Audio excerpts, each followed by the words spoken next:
Bonjour tout le monde, bienvenue au show Pré-investir avec Matt et JP. Aujourd'hui, on parle des enjeux qu'on rencontre dans les dossiers. Stay tuned.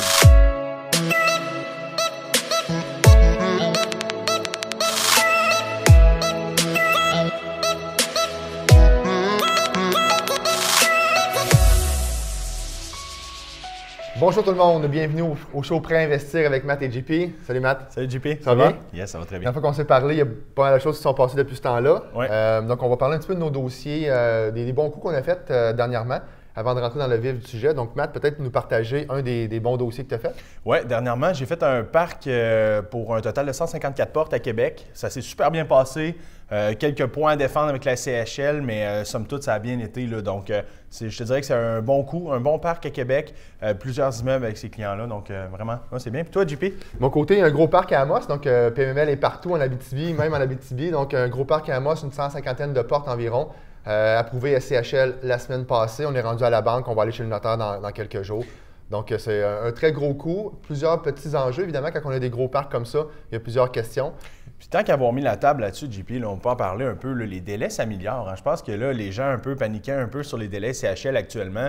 On a rencontré des 8 semaines, même 9 semaines de délai et plus. Quand là, tu dis 9 semaines, c'est avant la prise en charge. avant la prise en charge, c'est horrible. Là. C'est vraiment horrible au niveau des délais. Par contre, il y a une nette amélioration là, au niveau des délais CHL actuellement. Si tu veux en parler un petit peu, je pense que ça peut être bon pour les auditeurs. Là. Bien, tu as raison, Matt. On a vu des 60-70 jours avant la prise en charge, plus le délai de traitement, plus le délai bancaire, plus le délai de notaire. Ouais. Ça faisait très, très long. Ouais. Maintenant, la SCHL avait comme objectif de raccourcir les délais.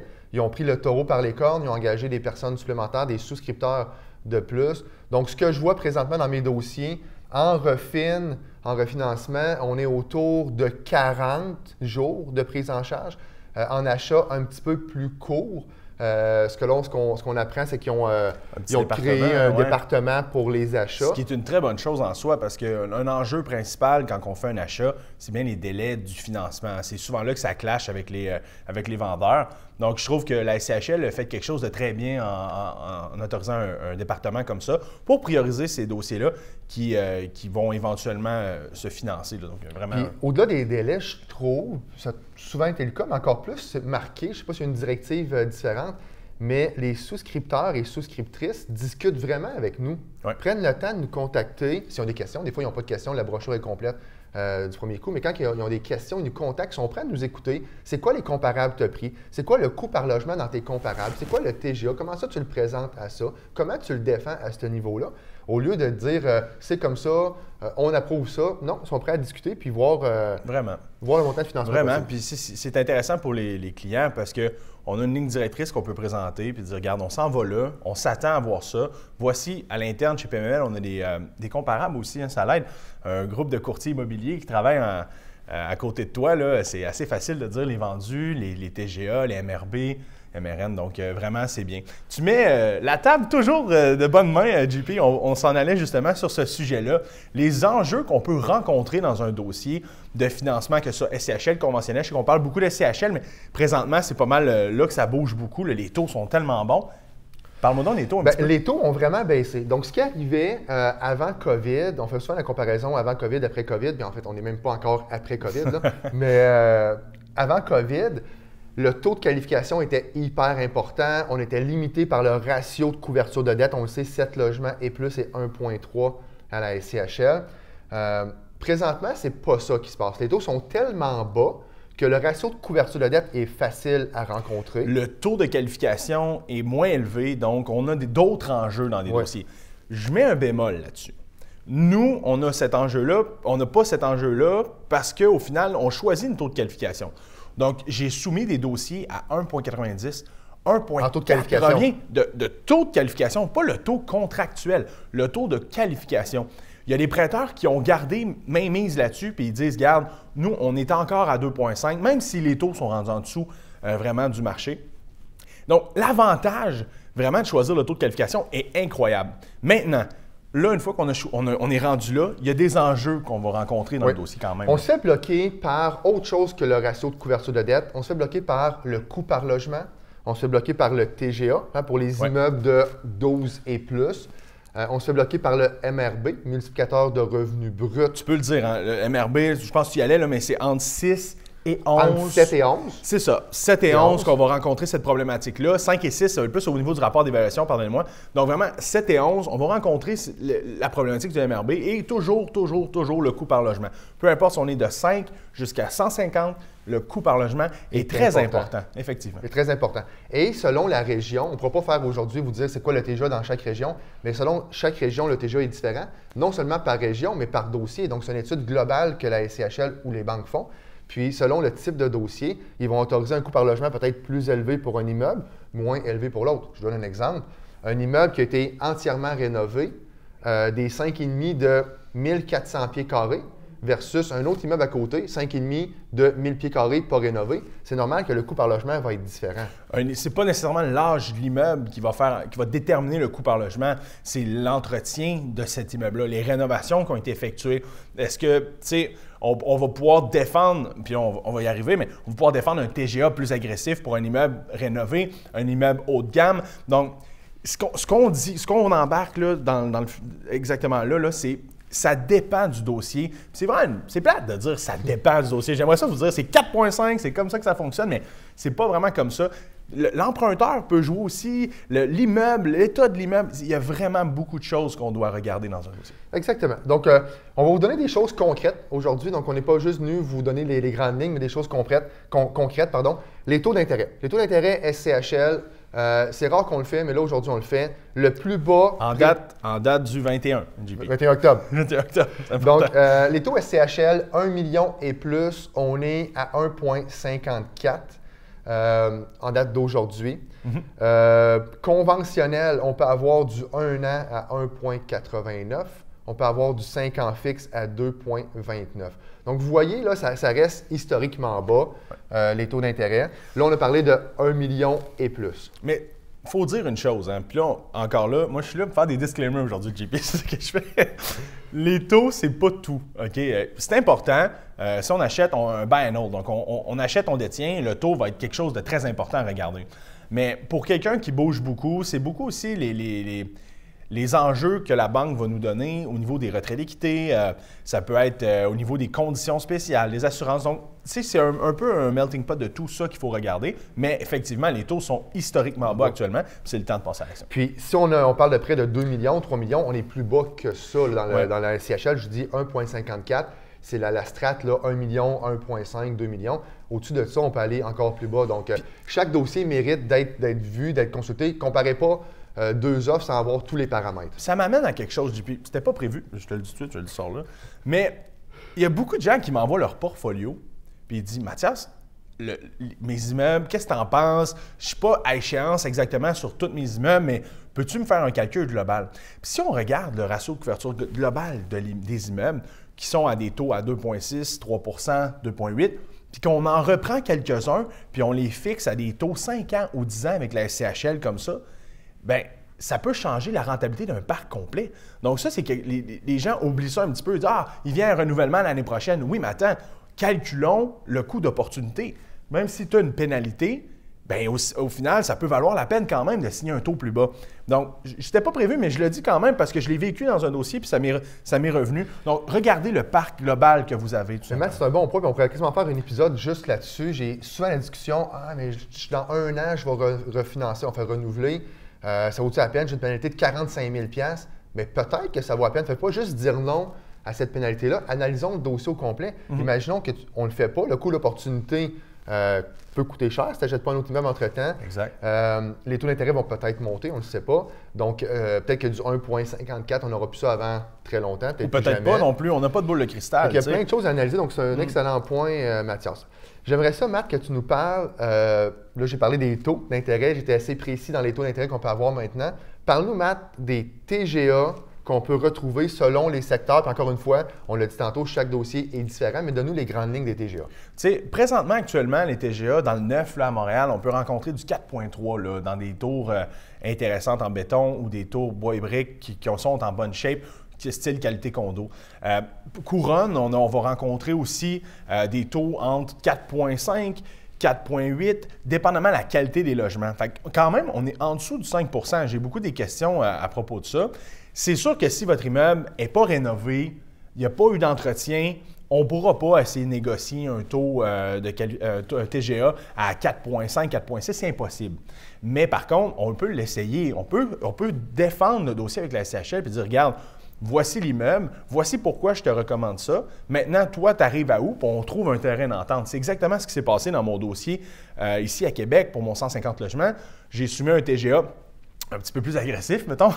Puis, ils m'ont dit, ben garde, écoute, moi, je suis plus dans les coins de 5,10, 5,15, 5,20, dans ces eaux-là. C'est un parc existant, c'est un parc existant, c'est pas une construction neuve. Finalement, on a fini la discussion à 5 à Québec. Mais c'est énormément de financement de plus pour mes clients. Donc, tout se discute, tout se défend. Avais-tu un enjeu de coût par logement? En baissant à 5 ton TGA, est-ce que tu as un enjeu de coût par logement? Ça a bien été parce que les logements étaient quand même bien entretenus. Ils n'étaient pas rénovés, mais étaient bien entretenus. Puis j'avais des emprunteurs qui étaient solides, donc ça s'est défendu. Mais non, le coût par logement n'a pas été un enjeu dans ce dossier-là.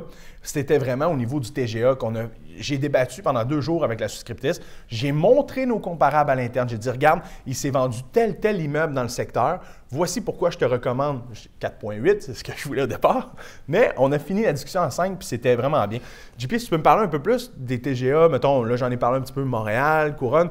Rentre un petit peu plus en détail sur les autres secteurs. Bien, l'autre secteur, c'est vraiment, qu'on soit à Sherbrooke, Trois-Rivières, Saguenay, c'est vraiment différent sur les TGA. Québec est différent. Tu en as parlé un petit peu tantôt, tu viens d'en parler. Québec, ce que je vois, on est autour de 5,10 de TGA, 5,15. On tourne là-dedans, encore une fois, ça dépend de l'usager. Dans l'existant, exactement. Ouais. Construction neuve, on descend en bas du 5. Là, je vois du 4,8 à peu près dans la construction neuve. Mais j'ai un enjeu de coût par logement, construction neuve à Québec. Mon TGA passait très bien, mes ratios passaient bien. Le coût par logement n'a pas été reconnu. Ouais. Donc, on doit avoir... je sais qu'il y en a qui disent on est plus sophistiqué que ça maintenant. En 2020, bientôt 2021, le coût par logement, pourquoi on parle encore de ça? Bien, je vous confirme que les banques et la SCHL regardent encore ça. Ouais. Donc, je me suis fait couper. Si on présente un immeuble à Québec existant à 225 000 la porte, il y a des bonnes chances qu'on se fasse challenger beaucoup plus sur le coût par logement que sur le TGA, le ratio de couverture de dette ou le taux d'intérêt. Exact. Puis parlons maintenant des MRB. Les MRB, bon, ça fluctue quand même pas mal, mais on l'a dit, c'est entre le 7 et le 11 qu'on va vraiment regarder le MRB. On va se le faire challenger là, sur Puis le MRB, bon, multiplicateur de revenus bruts, il faut être pris en considération avec aussi d'autres ratios. La SCHL, regarde, Même chose pour le TGA, JP, hein? On ne l'a pas dit, c'est vrai, là, je viens de m'en rappeler, mais le TGA n'est pas tout, là, comme on disait. Là, il y a plusieurs facteurs. Le TGA est une méthode de comparable, donc on ne doit pas baser une analyse sur un TGA parce que si on a des dépenses plus élevées, que l'immeuble a un chauffage, mettons un coût de chauffage, puis qu'on a une opportunité de faire une conversion, bien, le TGA pourrait être plus bas, moins intéressant à première vue au niveau des investisseurs, mais une fois la conversion faite, on tombe à un TGA de 5,5. C'est intéressant. Pour l'investisseur, c'est intéressant. Pour le financement, on cherche un TGA. Ouais. Il faut juste comprendre que pour un financement, on veut le TGA le plus bas possible pour avoir le plus de financement possible, mais en tant qu'investisseur, on veut le TGA le plus haut possible pour avoir un retour sur investissement qui est plus important. Donc, le MRB, c'est un petit peu la même chose. Le MRB tout seul ne veut rien dire. On doit le prendre avec d'autres ratios. Si on l'isole, ça ne nous donne pas grand-chose. Un immeuble qui serait chauffé propriétaire, l'autre qui est chauffé locataire, c'était 50 de dépenses pour le propriétaire, puis l'autre, il a 30 Le MRB tout seul ne pourra pas être comparé. Si on dit que c'est 12,5 d'MRB, bien, il va falloir qu'il soit majoré ou en tout cas adapté selon la source. Puis je vous confirme que la SCHL le fait. Donc, il y en a qui me disent « Oh, mais MRB, ça ne veut rien dire. On n'a pas le revenu net. » Non, mais c'est quand même paramétré dans le calcul. Ouais.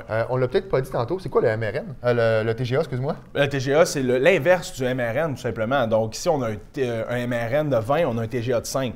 C'est l'expression en pourcentage. Là, on a le TGA paritaire, c'est impossible, on n'embarquera pas là-dedans, mais somme toute, règle générale, c'est une méthode de comparable, tout simplement, qu'on doit utiliser pour faire nos analyses, mais pas la seule. Donc, si vous avez un multiplicateur de revenu net de 20 fois, vous avez un TGA de 5. 1 divisé par 20 donne 5.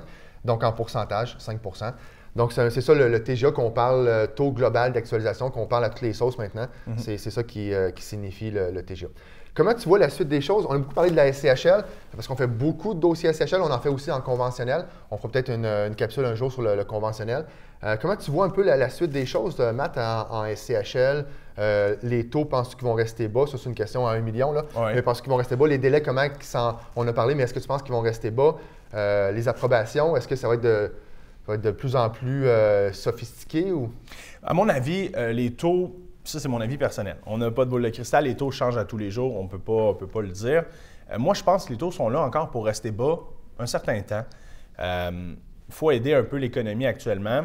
Puis bref, on le sait, les taux, c'est une des premières choses qu'on regarde. Là-dessus, Matt, moi, ce que je dis, les taux, je pense aussi qu'ils vont rester bas. L'économie va pas super bien. Là, donc, je pense que la Banque du Canada va gérer les taux comme il le gère très bien. Donc, les taux risquent de rester bas quelques temps.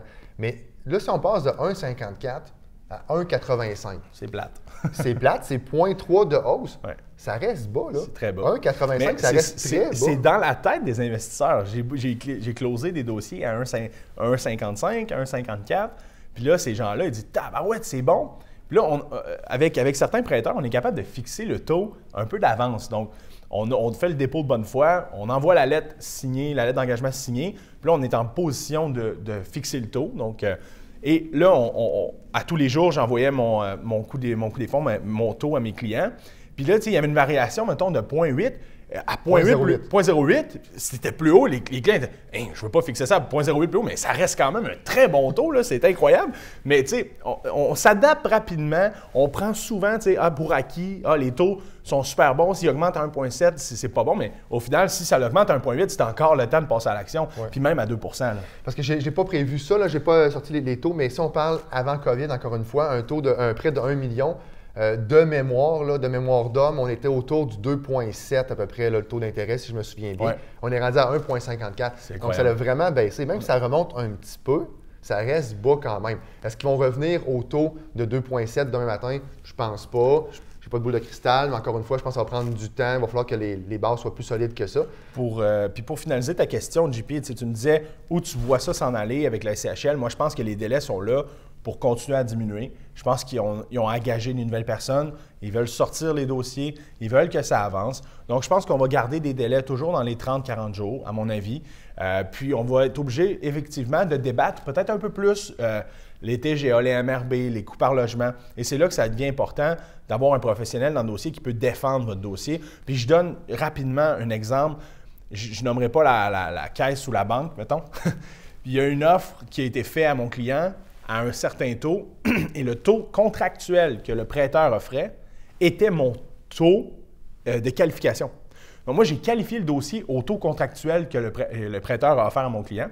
Je suis allé chercher un 150 000 de plus sur ces immeubles et on va closer un 30-40 bips en dessous du taux que le prêteur. Les bips, c'est des points de base. Des points de base. Donc, 0,01 donne 1 bips dans notre langage. Donc, 30 bips, c'est 0,3. Exact. Fait que je pense qu'il y a un avantage à travailler avec des professionnels.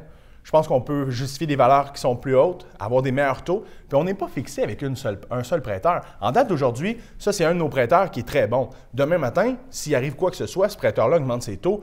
Il ne faut pas oublier, JP, il y en a d'autres des prêteurs. Qui vont prendre le marché. On prend le certificat, puis on est parti, puis on va aller ailleurs. C'est tout. C'est ça, exactement. Donc, c'est un peu le sujet de la capsule d'aujourd'hui. On voulait vous montrer que, oui, il y a des choses précises qu'on peut vous dire, mais ça reste quand même du cas par cas. Je fais un petit parallèle avec le résidentiel. Souvent, dans le résidentiel, les prêteurs se tiennent pas mal tous dans la même chose. On finance à 80 % une maison en conventionnel. C'est quoi le taux? Ça se bat souvent. Je sais que les courtiers hypothécaires et les banques n'aiment pas qu'on dise que ça se bat sur le taux, mais souvent, au résidentiel, le taux est plus sensible. Nous, il n'y a pas deux cas pareils. Tu qualifies à combien? Tu prends quel taux de qualification? Ton RCD, tu as combien en conventionnel? Ton TGA, tu es prêt à aller à quoi? Le coût par logement, tu es prêt à aller à quoi? Donc, c'est vraiment plusieurs paramètres. On n'a pas glissé de mots là-dessus, mais au final, tout ce qu'on a dit qu'on était capable d'essayer de négocier puis de bouger, ça fait en sorte que la valeur économique est plus haute ou est plus basse. C'est quelque chose d'important. On ne l'a pas mentionné une fois, là, mais ça joue sur la valeur économique de financement et sur les ratios, tout simplement. Ouais. Donc, on a une grosse job de défendre le dossier. C'est beau, à peu près, ce qu'on vous demande, monter la documentation, c'est une chose, mais défendre le dossier, puis pourquoi on le défend ça, puis quel comparable on a pris, puis où le marché s'en va. Aujourd'hui, on a très peu ou pas de dossier à du 4 % de TGA à Montréal, mais je ne serais pas surpris qu'on se reparle l'année prochaine, puis qu'on soit rendu là. Ouais. Hein, avant, là, quand je me souviens, 2 ans passés, on me disait la SCHL en bas de 5 % de TGA, oublie ça, ils vont même pas là, essaye-toi même pas en bas de 5. Ouais. Puis là, on parle de 4,4 selon les dossiers à Montréal. Donc, il y a des benchmarks qui se créent, les valeurs des immeubles continuent à monter.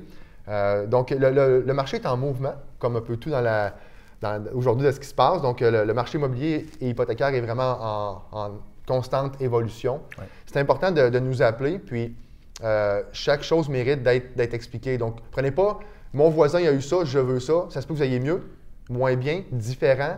On va vraiment l'adapter à votre dossier parce que chaque dossier... Ou ça se peut que vous ayez eu une offre qu'on puisse dire, regarde, finalement, c'était pas avec le bon prêteur ou tu n'es pas avec la bonne option de financement, on va t'orienter vers la bonne option de financement, que ce soit conventionnel ou SCHL. Présentement, la SCHL tire ses épingles du jeu avec leur taux.